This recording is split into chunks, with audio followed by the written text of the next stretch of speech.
Good morning and welcome to the grand final of the Acorn Cup 2020. My name is Martina and I will be the chairperson for today's debate. I would like to thank everyone who is present here today, whether you're participating on the debate or supporting the teams from home. Congratulations to both teams on reaching the final. We know you have been working very hard and putting a lot of effort on debating this year.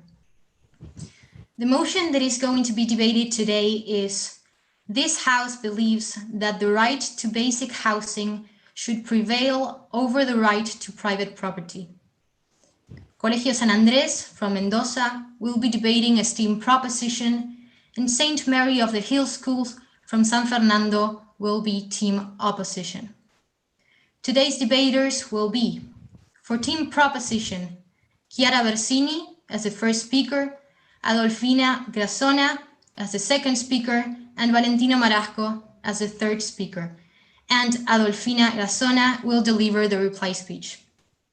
For team opposition, Malena Sarabi will be the first speaker, Maria Macarena Ortiz the second speaker, and Magdalena Michaud the third speaker.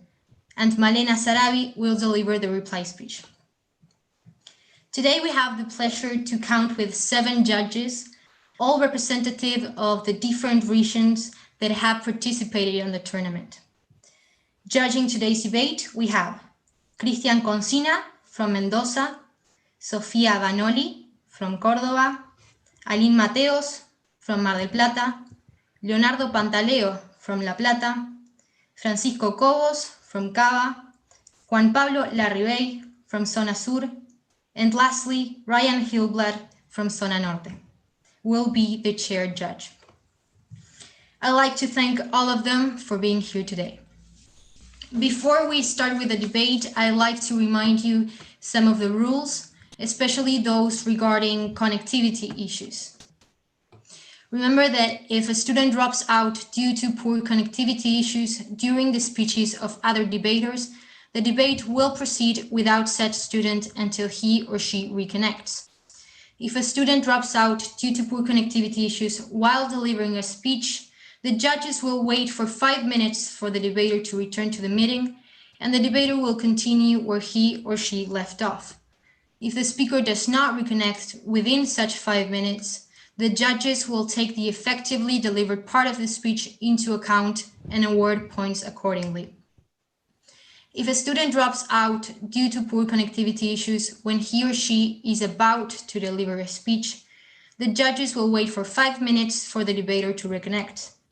If after such time the speaker does not reconnect, one of the other 2 members of the team will have to deliver it, and the judges will evaluate it for the team score and result of the debate, but the disconnected speaker will not receive individual points. Debaters should have their cameras on at all times, and remember that you are not allowed to communicate with other team members during the debate. I would also ask you to have your mics off unless you are about to speak. Regarding timing, I will be clapping on minutes 1 and 4, so you know when points of information are allowed. I will also be making signs on each minute, so you know how far off you are on your speech. However, I highly recommend you to take your own time, since clapping and signs may be missed through Zoom meetings. I also encourage the judges to take the time just in case there's any connectivity issue. Are there any questions? Okay, if there aren't any, without further ado, I'd like to invite the first member of Team Proposition, Chiara Bersini, to start the debate. Society's biggest improvements come from change. Positive changes help everyone grow. According to the judges, guests, and fellow opponents, my name is Chiara Bersini, and my house believes that the right to basic housing should prevail over the right to private property in a legal context. First, I would like to clarify some concepts. The right to basic housing is the economic, social, and cultural human right to adequate housing and shelter. The word should is a word used to say or ask what is the correct or best thing to do. Prevail over means to be more respected or of more influence. Right to private property. First, what is private property? It is something, especially land or buildings, that belong to a particular person or company rather than to a government. Now, the right to private property is a full legal power of the owner over whatever they own, able to use it with whatever objective that they wish, economic exploitation, housing, leisure, etc. We would like to make something clear. We are not against private property at all. We acknowledge and respect the right to it. What we want is that the right to basic housing prevails over it. With this, we're not saying that we will eliminate the right to private property. We just want the right to basic housing to be more respected and have more influence. Now, in order to win this debate, we'll provide 3 strong arguments to precise information named after Queen songs to show why we believe that the right to basic housing should prevail over the right to private property in a legal context. Our first argument is a political argument called crazy little thing called law. Our second argument is an economic argument called another one bites the dust. And our third argument is a social argument called spread your wings. Now I will start with our debate. My first point is crazy little thing called law. If we want the right to basic housing to prevail over the right to private property, it would take a process. But what is very important to mention about this process is that it should be done in a completely legal context. What do we mean by this? Well, first of all, there should be no illegal occupation included. So the houses shouldn't be stolen and there shouldn't be any usurpations involved. Secondly, there shouldn't be an elimination of a right at all. Rights are obviously very important, so we wanted to make it clear that we don't want to eliminate a right. We just want people to also give importance to the right to basic housing. The process to achieve this is possible. In fact, one way to do it could be that the government takes action and provides the necessary means for people to get a house, for example. There isn't a scale that says which right is more important than another. It is evaluated according to the situation because no right is absolute. Every right has equal importance. The difference is that people sometimes respect one over the other, and this is why we think the motion should stand. Not to make one right superior, but to make it prevail over so that it is more respected and has more influence as it should. This is one of the reasons why we believe that the right to basic housing should prevail over the right to private property. Now, before I go on with my debate, would anyone like to make a point of information? Okay, then I'll continue. My second point is another one bites the dust.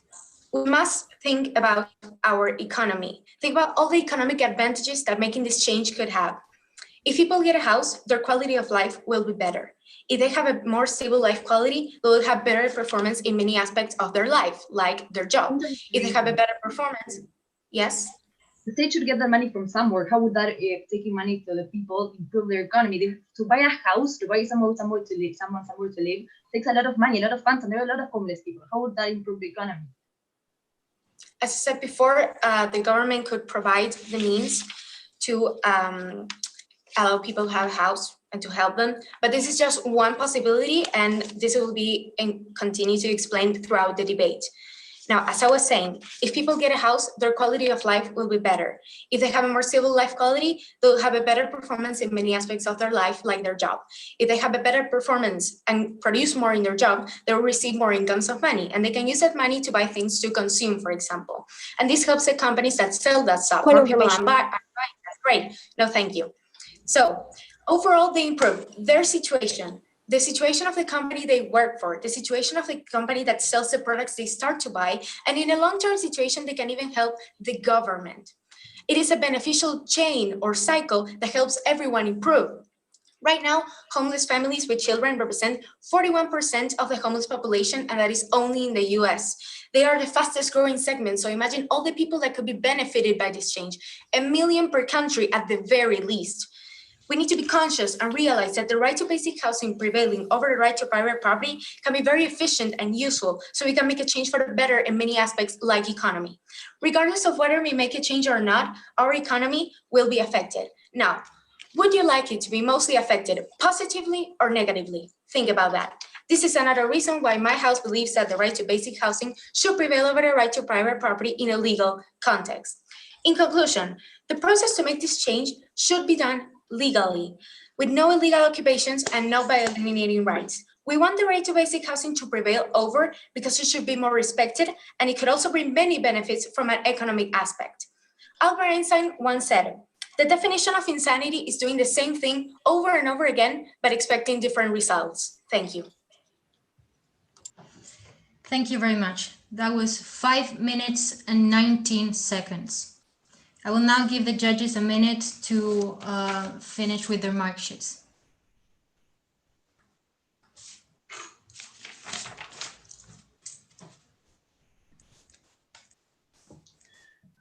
Could you tell us the time again, please? Yes, 5 minutes, 19 seconds.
Are all the judges ready?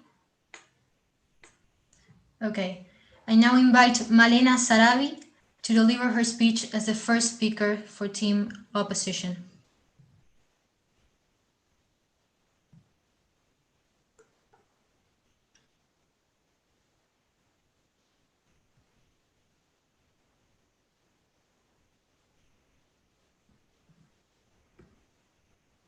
Can you hear me?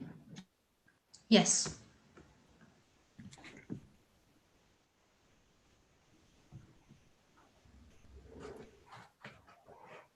Let's say you purchase a house and you leave it vacant for some time only to find that someone else has moved in when you come back. If you have no right to the house that you just purchased over years of salary, why bother purchasing it? The incentive to purchase products diminishes. Good morning, ladies and gentlemen. The motion before us today is this House believes the right to basic housing should prevail over the right to private property. First of all, I'll begin with the problem and many countries are now suffering from homelessness. And as the governments keep providing useless options and false hope, these people are starting to get tired and taking matters into their own hands. And they are stealing rightfully earned land and committing crimes. Will putting basic housing first bring advantages to the whole society, or will it put at risk the system we live in? The proposition must prove today that by simply giving these people houses, this will benefit, and that this will solve issues such as poverty and homelessness. First, I'll be refuting a few points that the proposition said, and later I'll be presenting the first argument, misunderstanding. The second one, money for nothing. And the third one, chaotic consequences by the second speaker. First of all, only prevail basic housing. Well, let me tell you that further on in my argument, I'll be proving why this is not possible, because basic housing cannot exist without private property. Furthermore, they said that this will be done in a legal context with government funds, but also without private property. I'll accept your point right now. Investment diminishes, and this I will explain also further on. And this means that there cannot be an efficient growth, and without growth, and growth is the numbers. This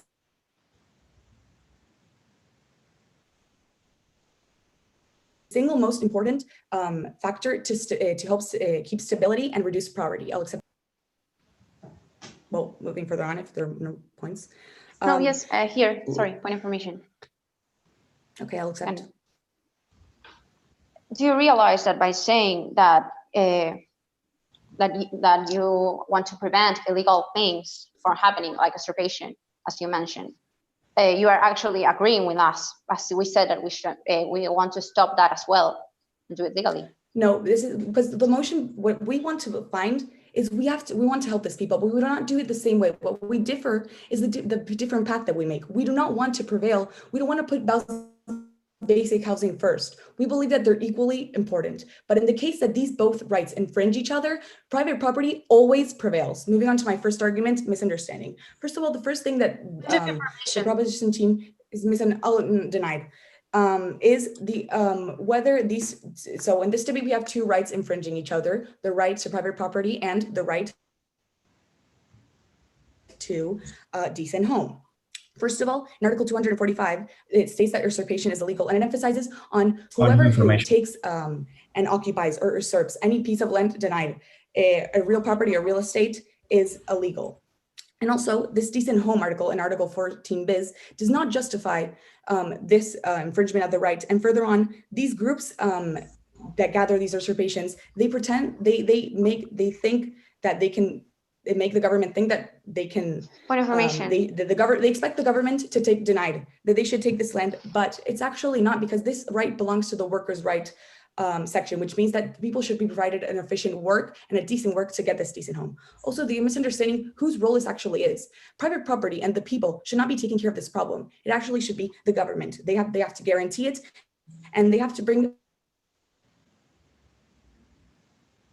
comfort and protection and protect everyone, not only the people that are in most need of it.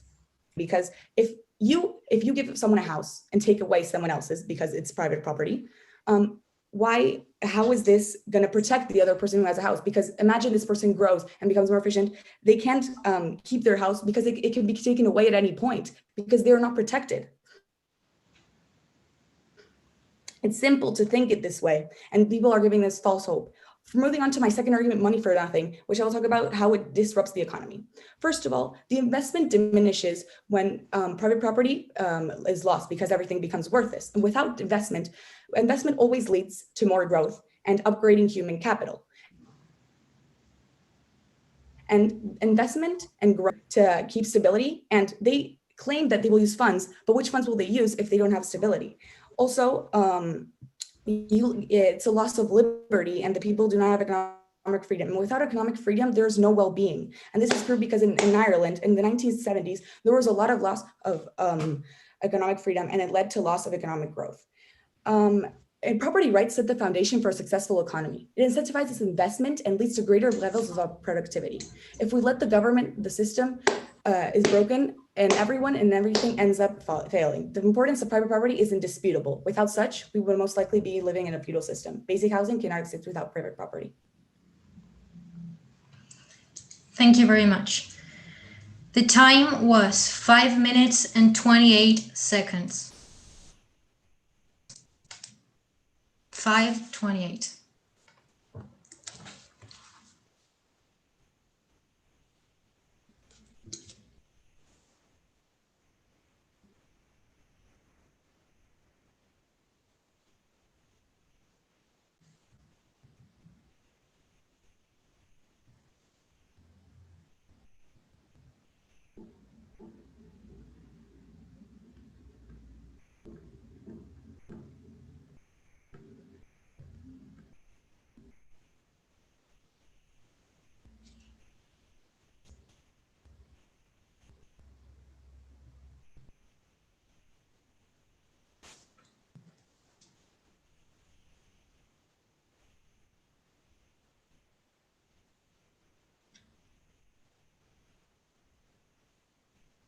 Are the judges ready? Okay, I now invite Adolfina Erazona to deliver her second speech for team proposition.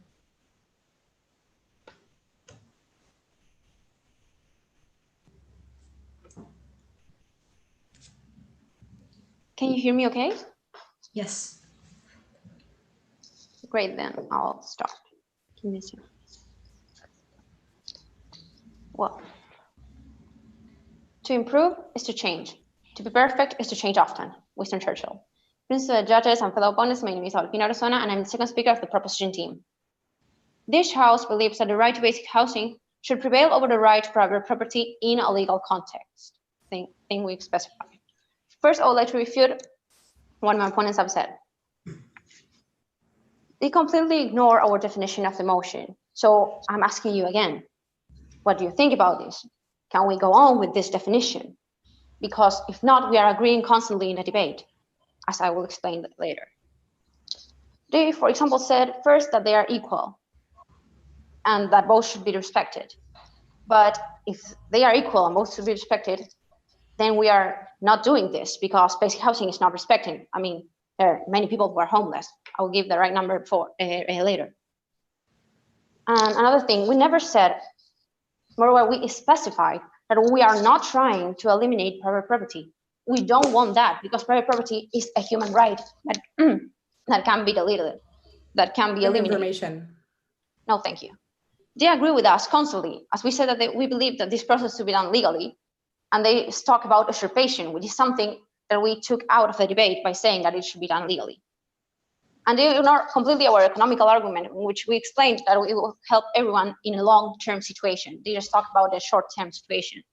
And that even though we aren't proposing a plan because this is a value motion, we explained one possible way, and I will explain another one later on. Now, my partner already gave the definitions of right to basic housing should prevail over and right to private property. She developed two of our arguments. The first one called crazy little thing called law, in which she explained that this process should be done legally and that there isn't scale of importance between human rights. It is evaluated according to the situation.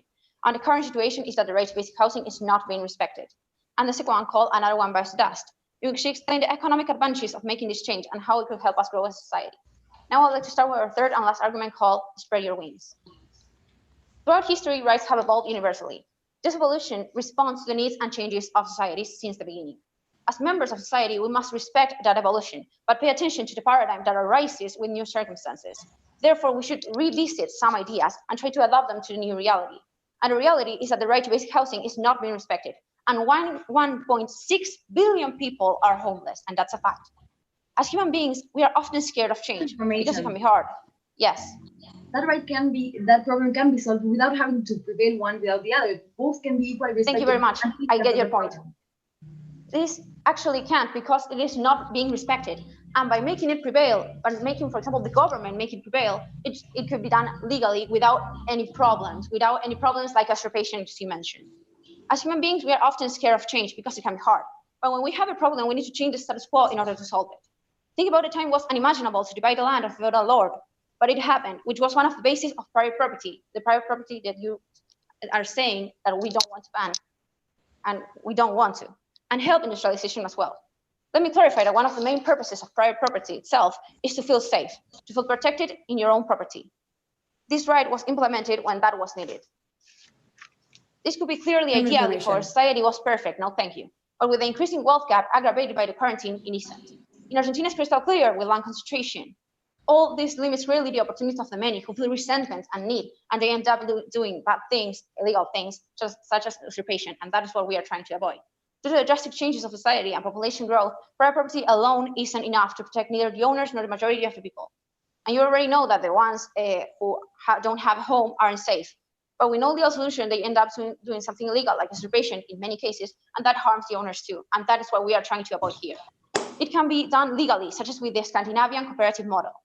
This is a system that provides a basic house to people that need one for less money than a rent. Even though it doesn't give them a property, they get a place to live. Do you know how many people this has helped in those places? And this is only one of the possible solutions, and my partner already gave another. We only need to be willing to change. If we could respect the right to basic housing, we could reduce resentment and secure all members of society. It is in the best interest of everyone. At the moment, we need this. So this right needs to prevail, the right to private property, in order to comply with our increasing needs, in order to be respected. In conclusion, our beliefs are supporting a needed change. Why should we ignore the increasing needs of our society? We think that respecting people's rights, providing a place to live to the ones who don't have one, and securing the majority of the people is very important. And that's why this House supports a needed change and believes the right to basic housing should prevail over the right to private property in a legal context. Albert Einstein once said, the definition of insanity is doing the same thing over and over again, but expecting different results. Thank you very much. Thank you very much. The time was 4 minutes, 59 seconds. 4 minutes, 59 seconds.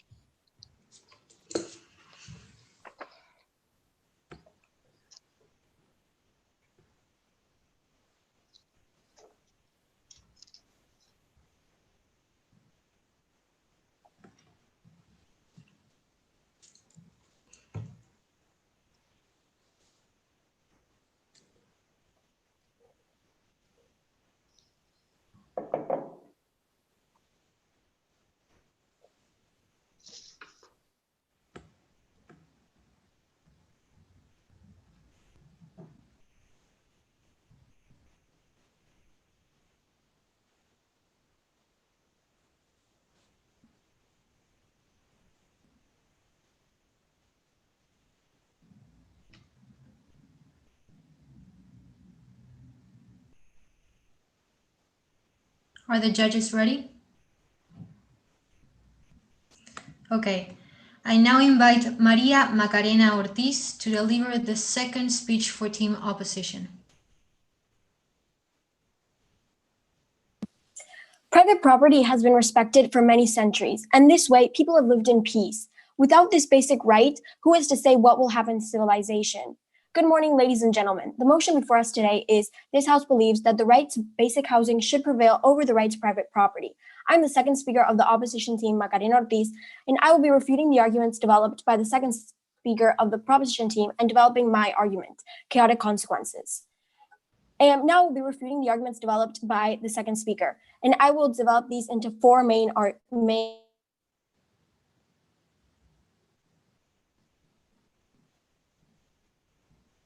7.8 billion people in the whole world, and only 150 million people are homeless. So I feel like we are doing a pretty good job.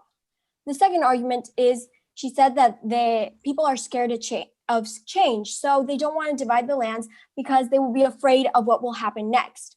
Well, we are living in a democracy, not so land can't just be taken from other people because they please, because the government pleases.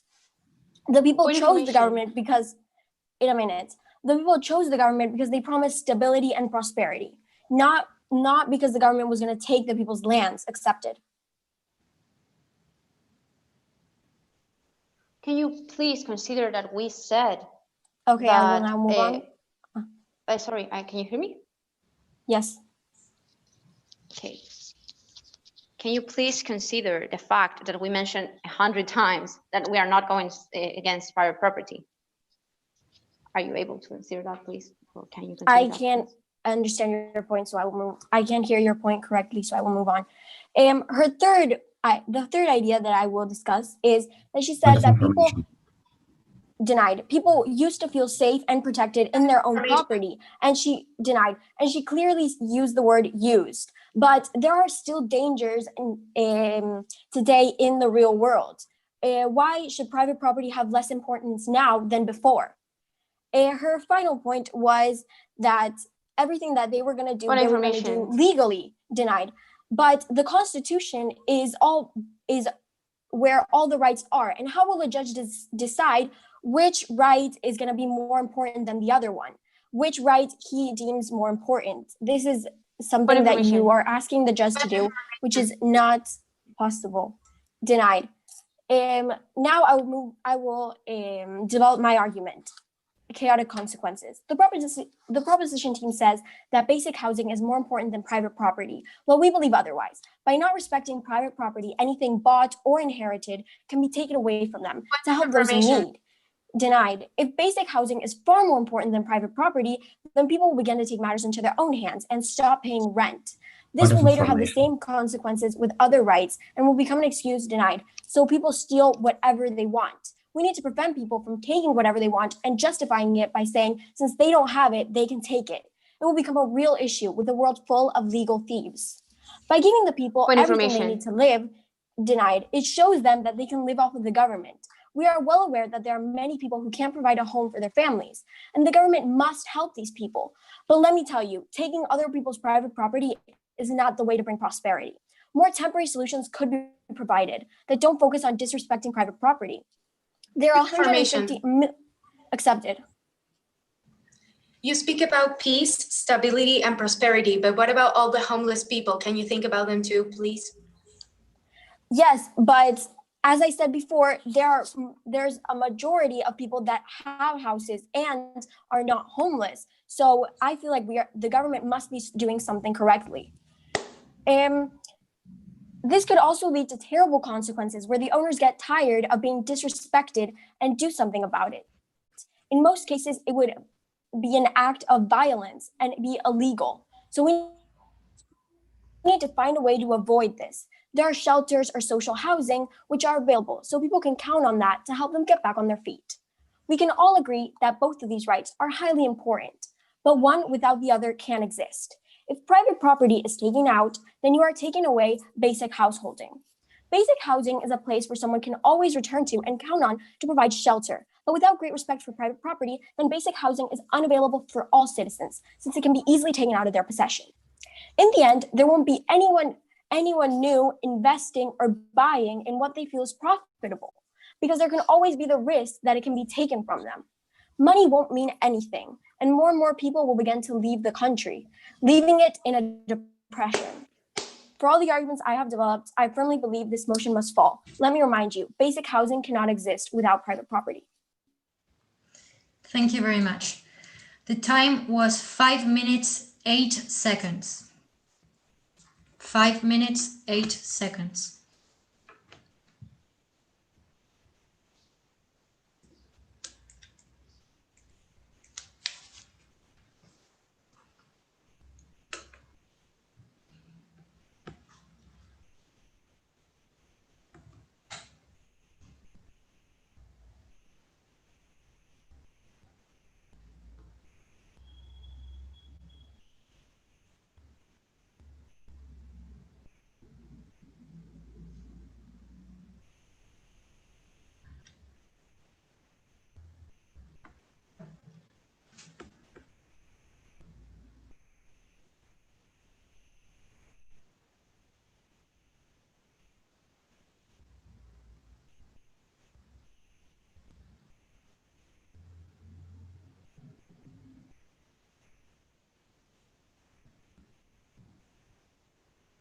Are the judges ready? Okay. I now invite Valentino Marasco to deliver the third speech for Team Proposition. Can you hear me okay? Yes. Our houses are such a really property that we are often in prison rather than housed by them. Greetings to the judges, guests, and fellow opponents. I'm the third speaker of the proposition team, and my house believes that the right to private property that the right to basic housing should prevail over the right to private property in a legal context. First, I want to remind that we are not against private property. We'd like to respect both, since they seldom crash. But when they do, we believe that the right to basic housing should prevail, since it's usually undermined. First, I would like to refute some arguments of the opposition team. They say that the way they show the way of having private property over the right to basic housing works. But if that's the ideal way to work, how can they explain that there are 1.6 billion people, 1.6 homeless people? How can they explain that in their ideal system, in which private property is over the right to basic housing, there are 1.6 billion people? No, thank you. Now, I was able to acknowledge 3 points of clash: how to avoid usurpation, good or bad for the economy, and it's a right that cannot be undermined. Okay, the first, how to avoid usurpation. They say that by having the right to basic housing over the right to private property would encourage usurpations, but it's the exact opposite. Do you think that if most of people had basic housing, usurpations would occur, even though there's no need? Well, I don't. Point of information. Our second point of okay.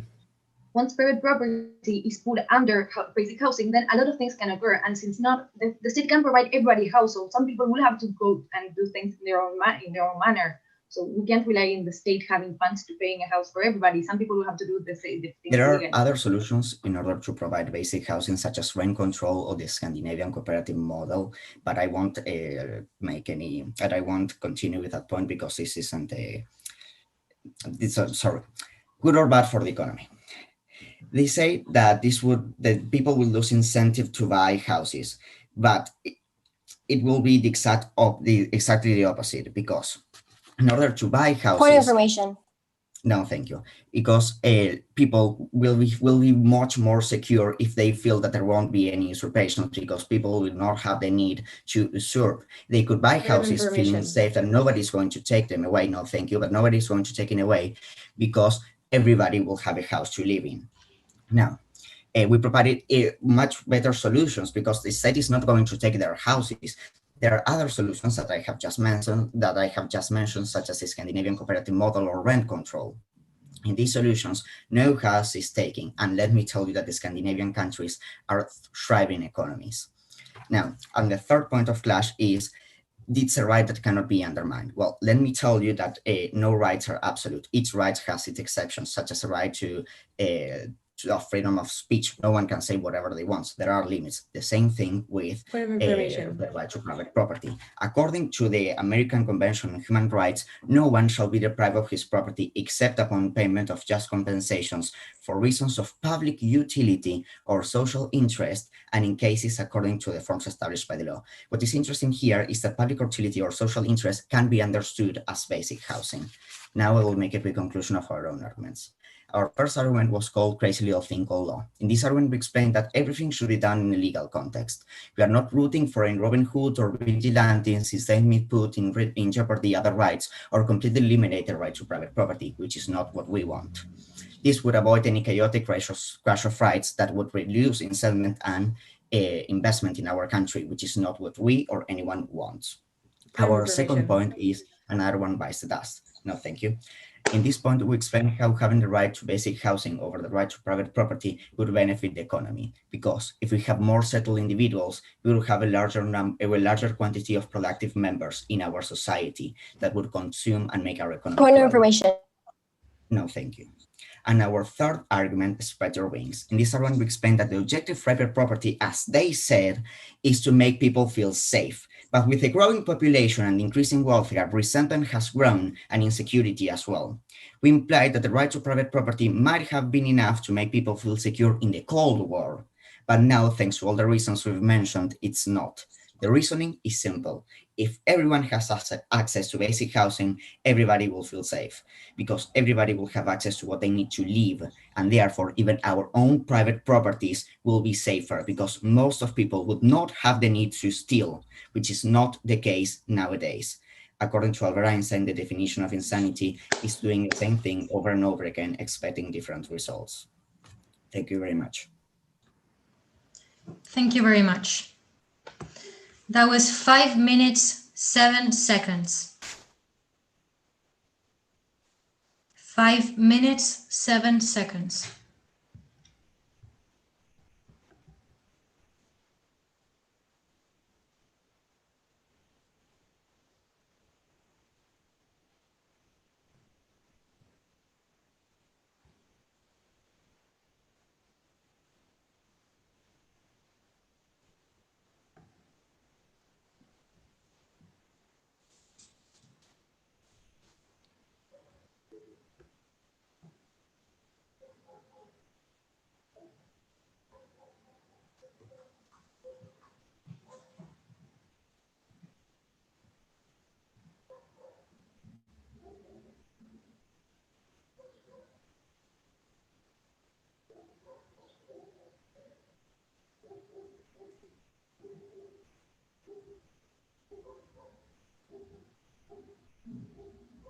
Sorry, should I start or? Give me a second. Are the judges ready? Okay. Now, yes, I invite Magdalena Michaud to deliver the third speech for team opposition. Your rights end when they infringe on the rights of others. Good morning, ladies and gentlemen. Let me remind you the motion before us today. This House believes that the right to basic housing should prevail over the right to private property. I am Magdalena Michaud, third speaker of the opposition team, and I will be closing the case for my team and saving both of flash in this debate, which are social order, solving the problem, and all about the money. But first, I would like to refute something that third speaker of the proposition team said.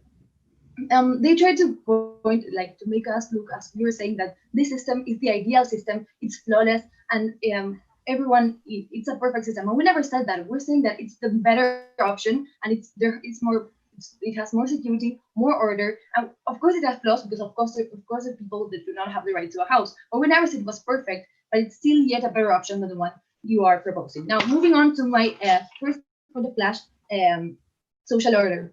Proposition team said how people won't be afraid to have a house. They won't feel unsafe because everybody will have a house. So why would you have to be like afraid of someone taking yours? They said that there was no order in this system because a lot of people had no house, and therefore this system was completely imperfect and it did not work. And they tried to prove that people would be safer in this option if we prevailed basic housing. However, we said that people won't feel unsafe in the system because we have laws who protect the right, because we never put a right above the other. We put both equally and we respect both equally, and therefore Point information. They accepted. If they are respected equally, how can you explain the fact that basic housing is not respected as there's so many people homeless? I understand your point, but we can solve that in another way. That doesn't mean that it's not respected, because we cannot guarantee everybody a house. You have the right to a house, but you have to earn it. You can't just give houses, like the state needs some money, and there are different ways of solving it without having to prevail one right over the other. Both can be equally respected.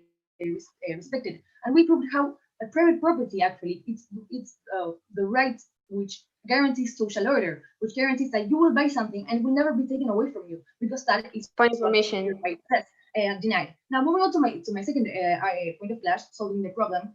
The way the proposition team is saying that we should solve this issue is by prevailing one right on the other. They said various examples of how the state would somehow find funds to provide people everything they need.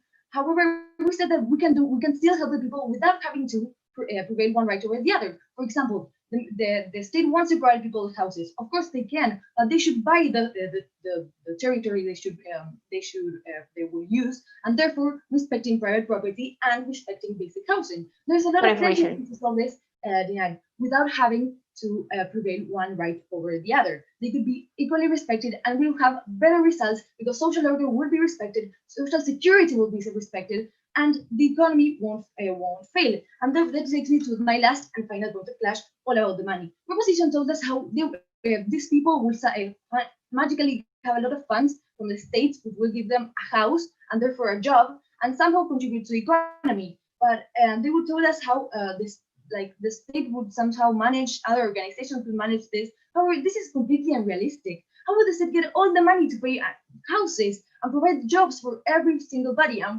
Point of information. Point of information. Except the first point. Can you address the different long-term benefits that it will have? I understand your point, they will have their economy. The people can get stuck in the system if you don't provide it with social aid first. How would you provide a house if you won't provide it social aid, if you will provide it other things? And still, you can do all this without having to risk private property. Therefore, proving our point that there's no need to put one above the other. And we already proved how it would be chaotic for economy, how things can become worthless, how people won't invest, because if you can guarantee in this capitalist system, if you're not guaranteed that what you buy will always remain yours, why would you even invest? People need investment, countries need investment. Private property is the fundamental base of our economy, and without it, it will all fail. Because when do you put the limit? Because people are hungry, we should let people steal, we should guarantee everybody food. How can we do that? So in conclusion, where does the emotion fall to our side? Because proposition going to prove that in the majority of the cases, it will be even beneficial for those in need or for the society as a whole. So on the other hand, we proved how it will be private property did not only set a foundation to a taxable economy, how it would benefit the people and the nation, therefore, because a successful, economically stable nation benefits the people, and how it will guarantee social order and security. Making the system will not solve the problem, but it will create two. It will create another. We believe that both rights are indispensable and both should be equally respected. But if one is at risk, if one should prevail, it should be that guarantees freedom, social order, social security, and that makes the government fulfill its role. Therefore, it should be the right of private property. For all the arguments we have developed, we believe this motion must fall. And remember, basic housing cannot exist without private property. Thank you. Thank you very much. The time was 5 minutes and 23 seconds. 5 minutes, 23 seconds.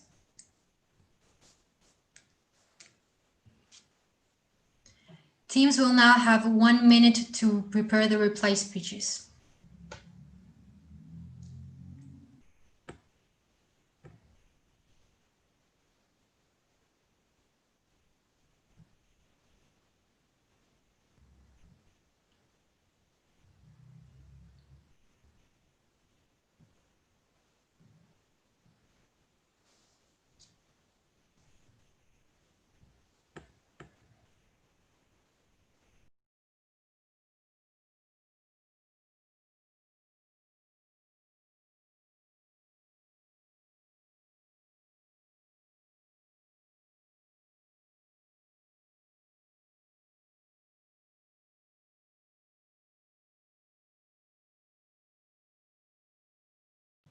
We remind all students and judges that cameras should be on at all times.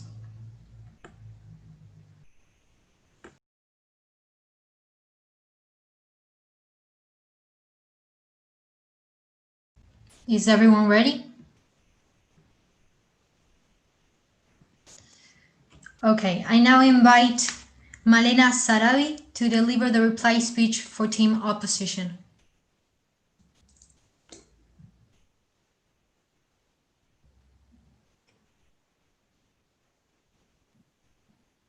The solution is not simply giving the people a home. It is much more complex.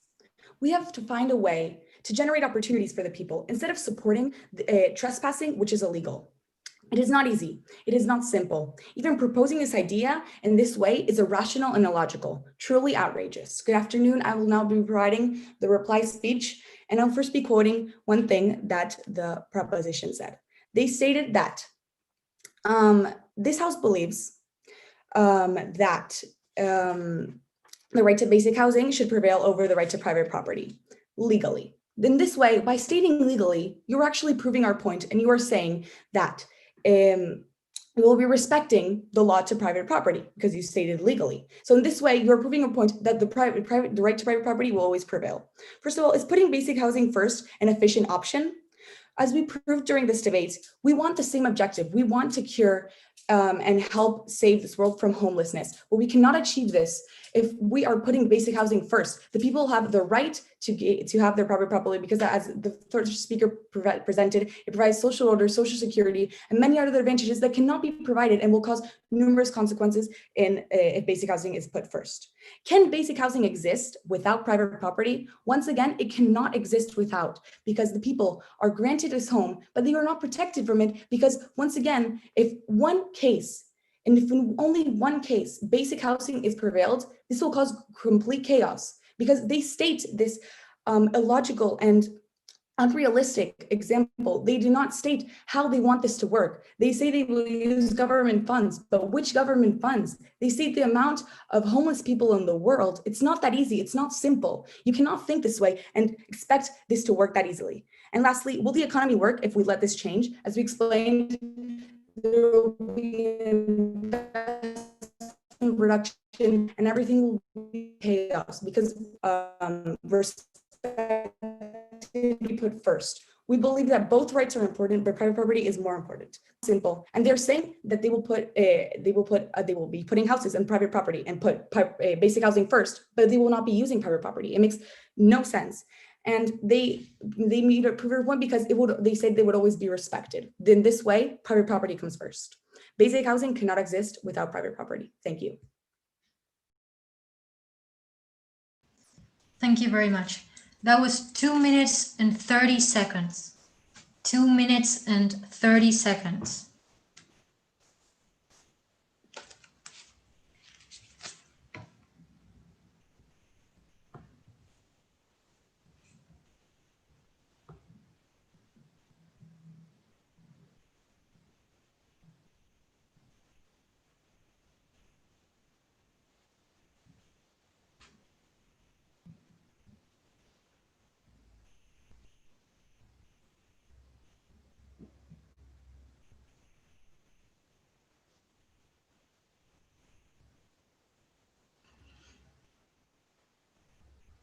Are all judges ready? Okay, I now invite Adolfina Grazona to deliver the reply speech for team proposition. Can you hear me okay? Yes. Great, then I'll start. To improve is to change. To be perfect is to change often. Winston Churchill. Greetings to the judges and fellow opponents. My name is Adolfina Grazona, and I'm going to deliver the reply speech for the proposition team and close this debate. The motion before us is: this House believes that the right to basic housing should prevail over the right to private property, and we add in a legal context. Today's question is it worth it to produce a change, even though it has its benefits and advantages? First, I would like to clarify that we believe the opposition failed to cause a reasonable doubt, as there wasn't a strong clash as they ignored most of the things that we said and kept agreeing with us by saying, for example, that private property is important, thing we both agree, and that both rights are important, and that we want to avoid illegal things, thing we specify as well, among other matters. But there were three main points through the debate. For example, illegal acts as usurpation, for example. We clearly explained that we want this process to be done legally 100 of times. Taking out of the debate matters like usurpation, saying we don't support them because they are wrong. We don't want to do illegal things. But if we are talking about rights, then we should be talking about doing the legal things. Moreover, these things are happening right now. And what we are trying to avoid is that, and we are trying to stop it. If their rights were respected, they wouldn't be doing these things, as we explained. Then economy. In short term, it may be a bit hard, but we explain that changes can be hard, but they have good consequences. But we must think about long term too. My partner explained how it can help that person, the company he or she works for, the companies that will sell more things because of it, and even the government, as they would have to use less money in the future for paying for the things of that person. How this should be done is the last main point, I think. First of all, this motion is a value motion. Therefore, we didn't propose a specific plan. But we did mention possible legal solutions, such as the Scandinavian cooperative model and how the government could just give the means to the people. They say that we are trying to eliminate private property when we clearly explain that we don't want to do that. Private property is important too. They are both human rights, which are very important, but we have to evaluate the situation. And basic housing right now is not being respected, so we should make it prevail in order to be respected. Albert Einstein once said, the definition of insanity is doing the same thing over and over again, but expecting different results. Thank you. Thank you very much. The time was 2 minutes and 48 seconds. 2 minutes, 48 seconds. Now the judges will have some time to complete individually their mark sheets, and after that, when you're ready, you'll be able to go to a breakout room to deliberate.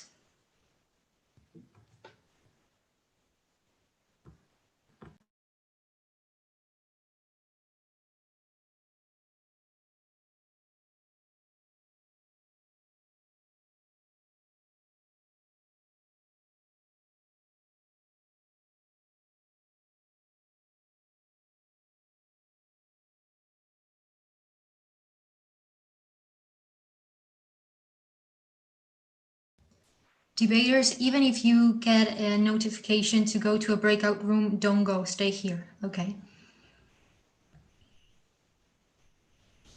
Judges will have 10 minutes to confer in the breakout room.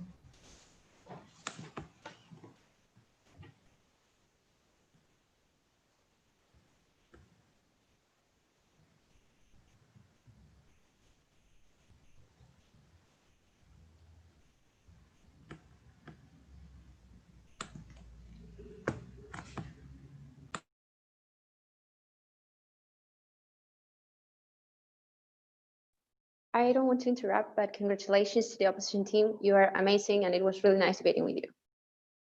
Same Yeah, here. congratulations. Thanks, guys. Yes, you did amazing.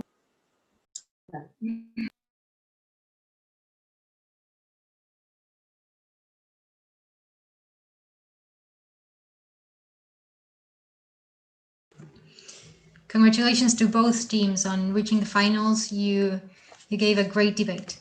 So thank you to both teams.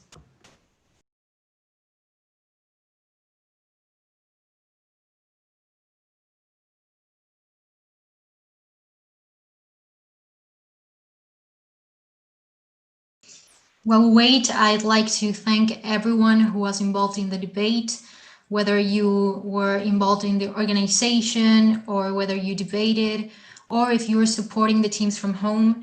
Thank you very much for supporting the debate. We are very happy you're here. We remind the audience that the judges, all 7 judges, are representative of the different regions that have participated on today's debate. We have judges from all over the country. We have judges from Mendoza, Córdoba, Mar del Plata, La Plata, Cava, Zona Sur, and Zona Norte. So we had a very representative variety of judges.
There are many comments from the followers on YouTube, so I will read some of them.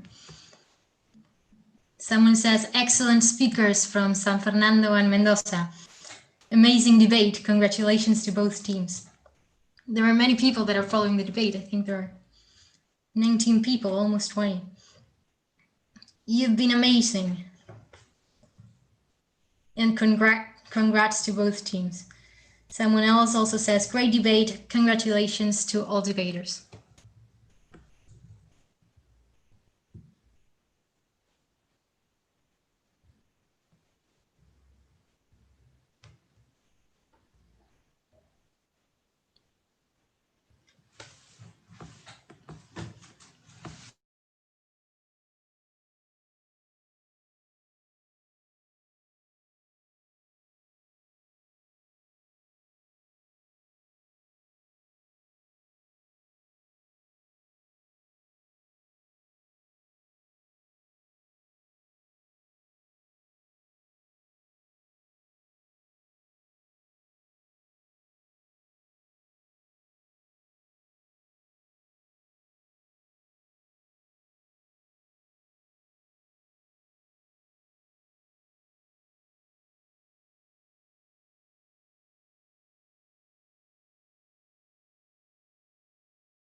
Yesterday, the Ombu final took place. So after the debate, if you want, you can go watch it on YouTube.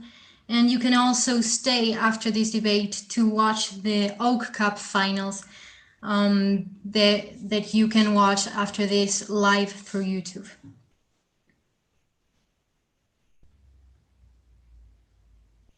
Someone in the comments says that all the school is very proud of you.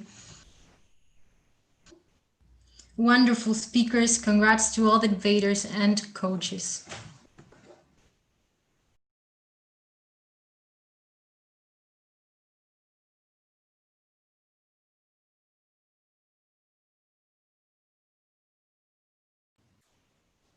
Gloria Adlia sends her special regards to the girls.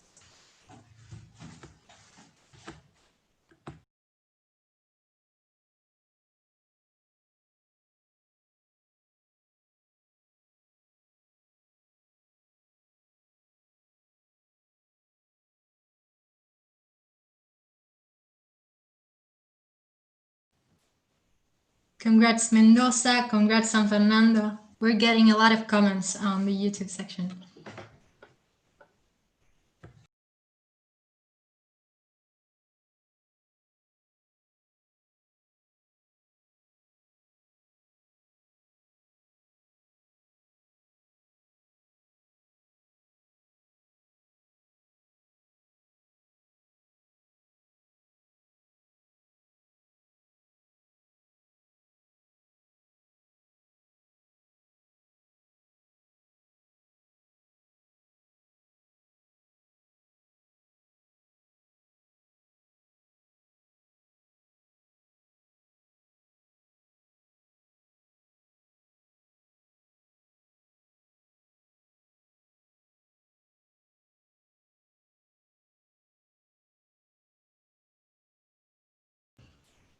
Through the social media of the Argentine Debating Association, you'll be able to see photos from today, from yesterday, and from the whole year, and the whole debating year. So if you want, you can either go to Instagram or Facebook to ADA.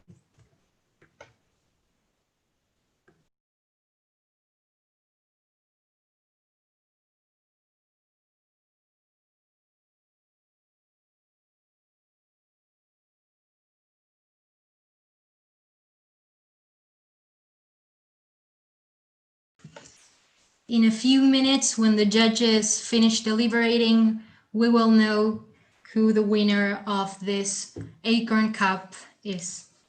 So just wait a few minutes and you'll know the winners of the Acorn Cup finals.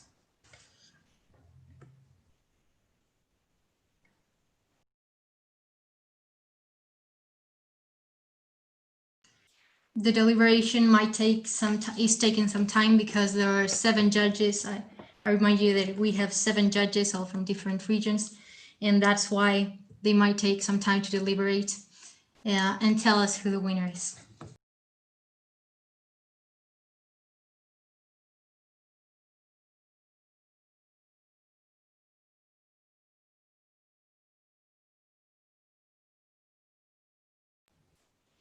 Someone in the comment section says, "It is amazing to see this level of discussing among our young guys in Argentina."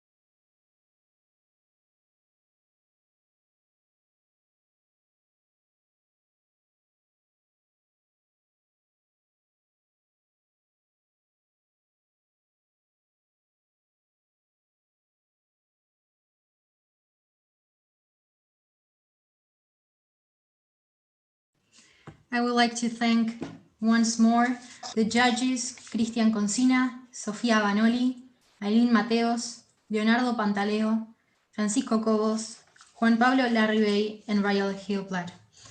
Also, thank you to all the debaters that debated today. You were all very good. So thank you to Chiara Versini, Adolfina Grazona, Valentino Marasco. They are from Colegio San Andrés from Mendoza. Also, thank you to Malena Sarabi, Maria Macarena Ortiz, and Magdalena Michaud from St. Mary of the Hill Schools, San Fernando. Thank you all, and congratulations.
To all the ones that are just entering the live, we are waiting for the judges to deliberate, and then they'll announce the winners to the Acorn Cup final.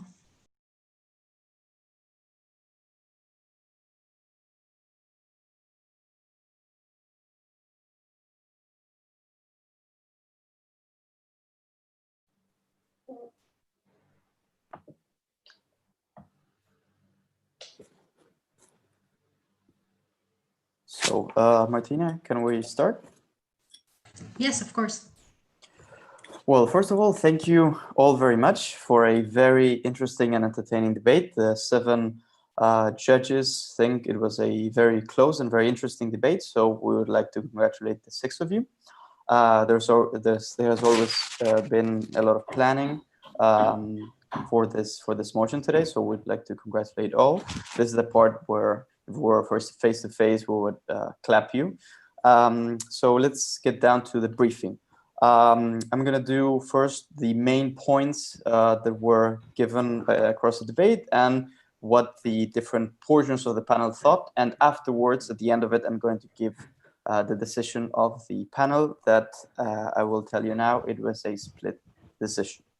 So basically, you know that we judge debates into style, strategy, and content.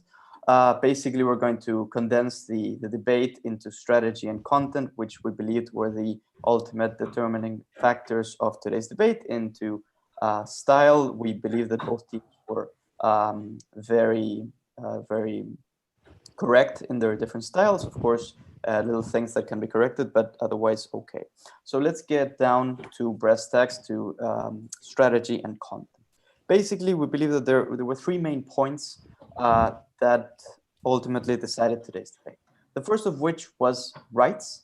First of all, a portion of the panel thought that the initial definition of the proposition as to saying that the provision of housing and the superseding of the right of housing over private property in legal circumstances and the emphasis of this situation could have been considered an instance of narrowing the motion excessively towards what the proposition said, but this wasn't picked up by the opposition, so it's just a point to take into consideration. A portion of the panel thought that this was the case.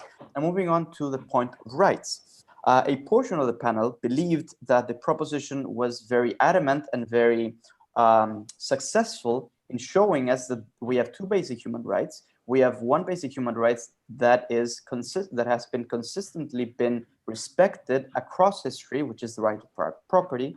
However, we have another human right, which is the right of basic housing, that has not been provided for and has not been respected. And under this system, this status quo that the proposition presented, something should change in order to allow the second right to be respected. And we were given numbers of hundreds of millions. We have a bit of that discrepancy with the numbers from proposition and opposition, but they didn't clash each other. They didn't call themselves out. So we leave it at hundreds of millions of people without access to decent homes. So there was a significant argument for a portion of the panel. However, for another portion of the panel, the argument of the rights came down to the opposition in the sense that in this system, we were going to be disenfranchising the population of a very important right, which is the right of private property. And even if we infringed the right, in some cases, of private property to guarantee public housing or basic housing, then we wouldn't be successful in the majority of the cases because the state, for example, cannot provide housing for the majority of the population. And there was the question of getting the funds and and the materialization of this into reality. So that was a very interesting point. On the second point, on the economy, a portion of the panel believed that the opposition was successful in analyzing the long-term and positively economic serious consequences of this motion, such as the disenfranchisement of future investment, the problems this would bring to the general economic situation, as well as the perception of individual buyers and sellers of property, and how this would disincentivize buying properties, and so on and so forth. On the other hand, that portion of the panel believed that the economic element was appropriately presented by the proposition as to the long-term effects, that if people have housing, then they will have a steady job and they can produce more, which means more taxes, and a virtuous cycle in the long term. However, a portion of the panel, it is important to note that noted that the economic part would be detrimental, and that this economic point was kind of dropped by the proposition as the debate progressed, and that this economic point gained in importance for the opposition as we moved further down the bench. Now, the third point, excuse me if I'm doing this briefing rather hastily, but I understand that we are on a tight schedule. Thirdly, the point of basically who builds a better system, a portion of the panel believed that the proposition was going to provide this housing.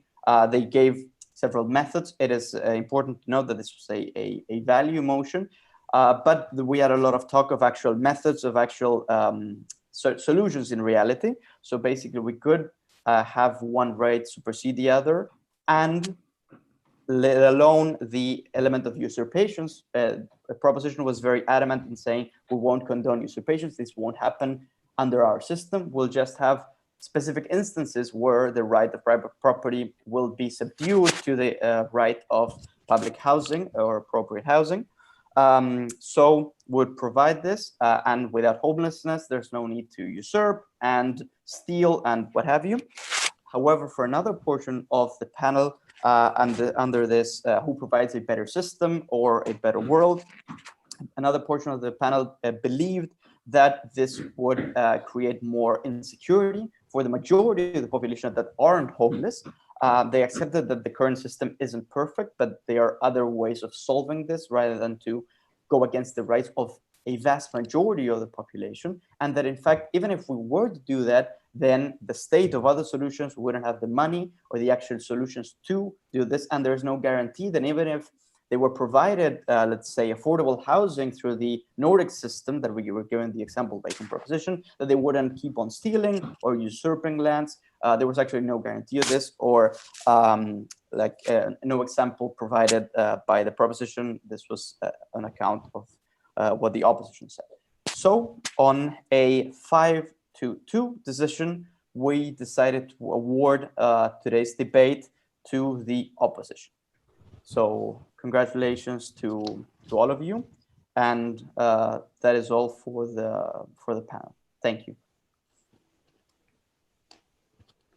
Thank you very much. And before you all go, I would like to congratulate once more all the debaters. You are all excellent speakers. I would also like to thank once again all the judges. Thank you for being here. In a few moments, we will start a new live if you want to see the Oak Cup Grand Final. And I would like to remind all the finalists, all the debaters, that at 1:30 p.m. We will have the prize giving ceremony, so please be there to receive your prizes. Congratulations to all of you.